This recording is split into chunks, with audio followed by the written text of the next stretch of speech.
You gotta give thanks. You better be grateful.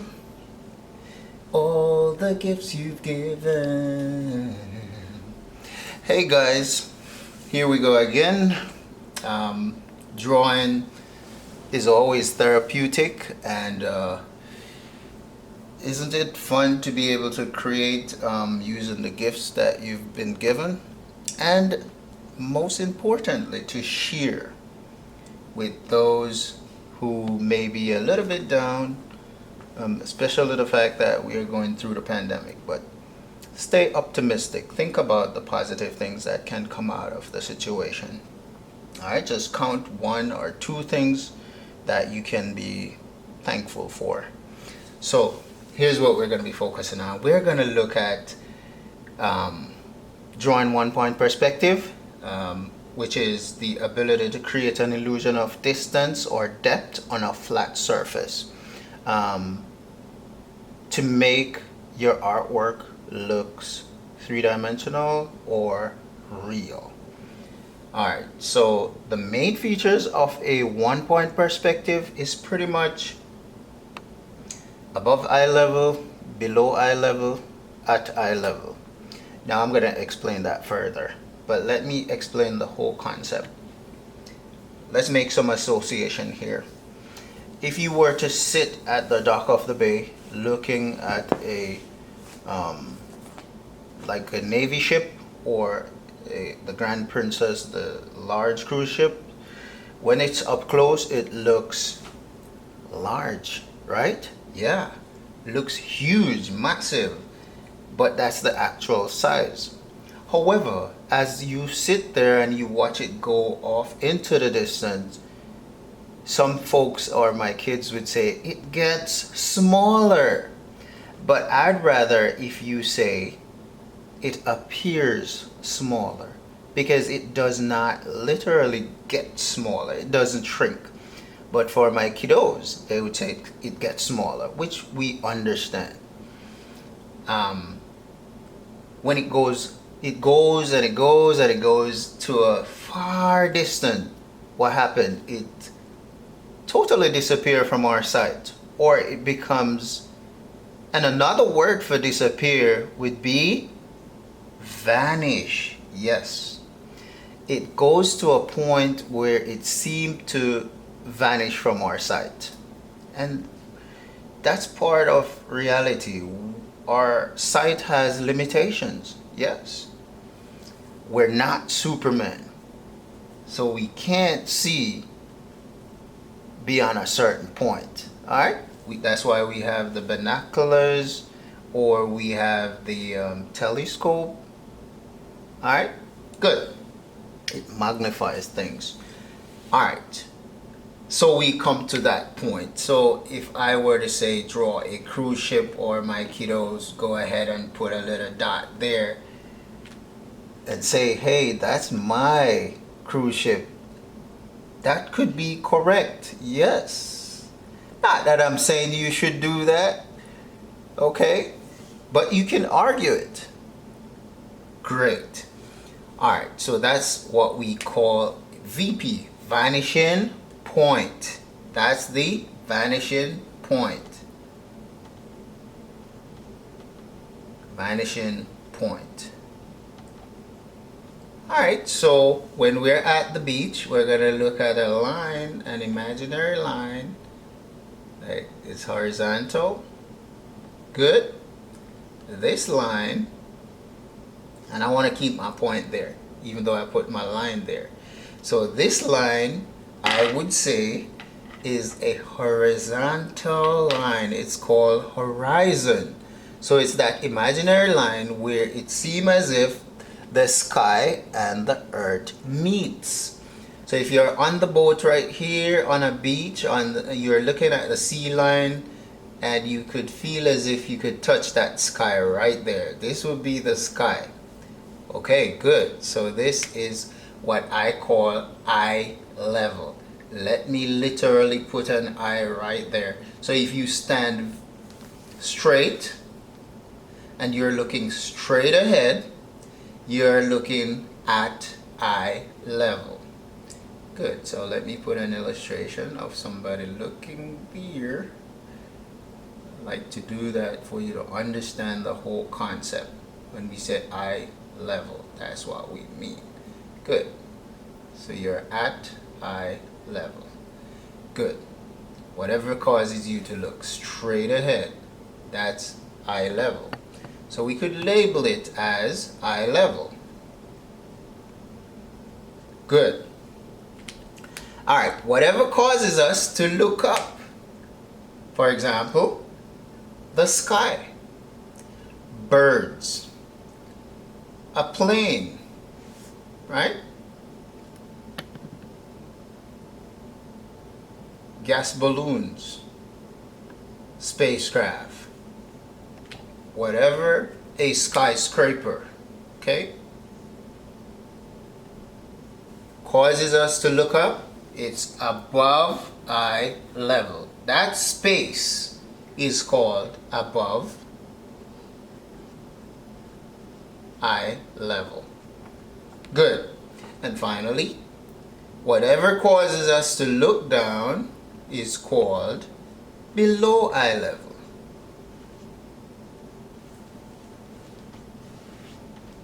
These are the main features of drawing a one-point perspective. All right, let's look at color. How do we look at color when they are up close? Colors, when they're up close, they are vibrant, they are intense, they are rich, all right? Bright. Good. All right. Colors, when they go further into the distance, how do they appear? They seem blurry, bleach, fade, dim, pale. Those are some of the descriptive words. All right, good. In terms of the size of objects, we already established that. What about tall things? Things that are up close, like a light pole, seem tall, or their actual size. As they go in the distance, they seem shorter. Good. A road seems to narrow when it is further away than when it is up close, even though in reality, they're both the same distance apart. Good. So I'm going to draw a landscape. Now look at me. From the vanishing point, we're going to put a wavy line to the edge of the drawing paper or the board. We're going to do the same thing on the opposite side. And you start to figure out what you're seeing right there. I'm going to put another line from here to the vanishing point to the edge of the paper. There we go. Now there's two ways we could do this. We could do a straight line, or look at me now, we could do a curved line. We could do the same curved line. You have that option. But to make it simple for you, for starters, we're going to work with the straight lines. Good. Here we go. I'm going to double these lines, make them parallel, but remember, it seems narrow when it goes into the far distance, and it seems wider when it is up close. All right. So I'm going to start giving you some more clues as to what these are. I'm going to put two more in the middle. Good. You can start figuring out. It's the divider on a highway. It's a broken white line. It can be unbroken or it can be broken. It's up to you. And they seem smaller as they go into the distance, up closer to the vanishing point. There we go. Good. Now, these are walkways. These are sidewalks for pedestrian. So I'm going to put another little line right there, and you're going to see why I put that line there. All right, good. I'm going to put another line right there also. Good. Now, I'm going to put a triangle right here I'm going to put a rectangle right there, or a square right there.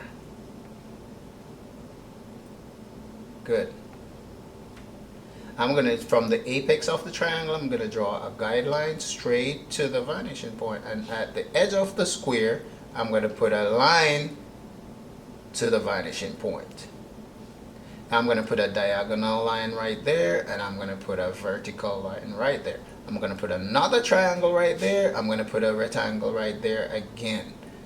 Alright, so what you start to see is two houses. I'm going to put some lines here, diagonal, and I'm going to put some more straight lines across here. I'm going to put some lines that are across, that's parallel to the horizontal line. I'm going to put a little rectangle inside of this rectangle. I'm going to put some lines in it. I'm going to go across there. I'm going to put a rectangle right here and a smaller rectangle right there, square right there, and you're starting to see exactly what it is we have there, like a little country scene with two houses, neighbors, and the actual size of these houses could be the same in reality, but as it goes to the vanishing point it seems smaller, like the cruise ship. I'm going to put some lines that go straight across, that is parallel to this line right here.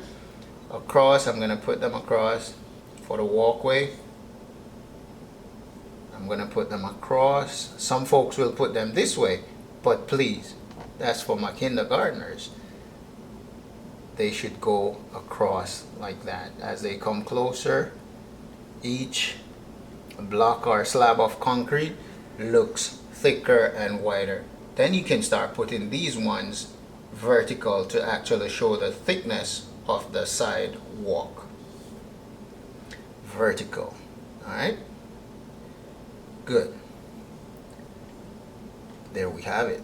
Now I'm going to put one tall pole right here. Could be a tree or it could be a light pole. I'm putting it vertical. It's thicker, bigger, because it is up close. I'm going to put a guideline right here at the top of this to the vanishing point. I'm going to put a guideline right there. So keep things into perspective. So I'm going to put one more vertical pole here. It's smaller than the one that is up close. I'm going to put another one there. I'm not going to make it too crowded. And I'm going to put one more so you can see the comparison between what is up close and what is further away. These could be trees. Let's turn them into trees. Good. Put branches there, trees from the, and these willow trees or Christmas trees could literally be the same size, in reality the same height. Can start removing my guidelines, erasing my guidelines. They were just there as guides. I no longer need them, so I remove them.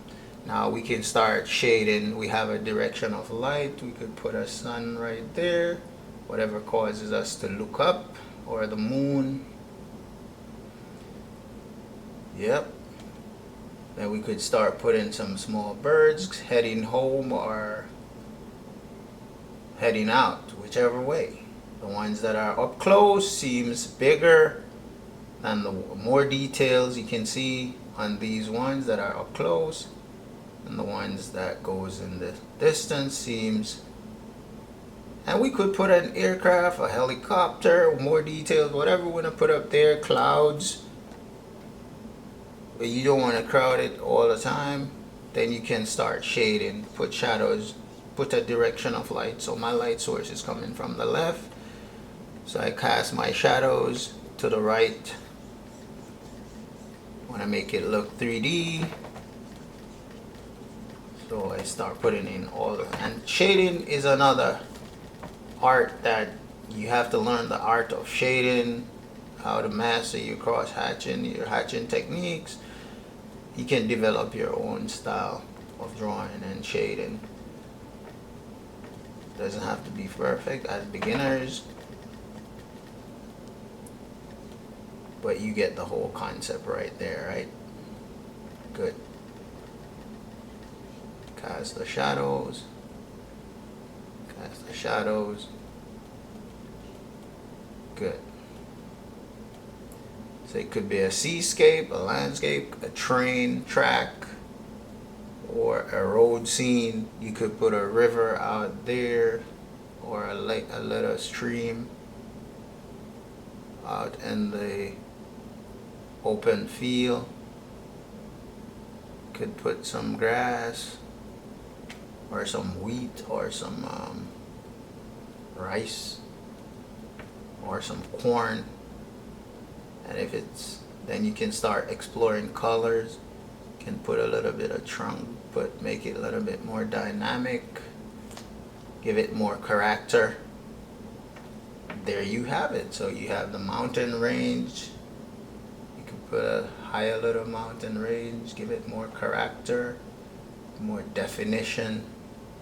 Let it be more obvious as to what it is. Good. There you have it.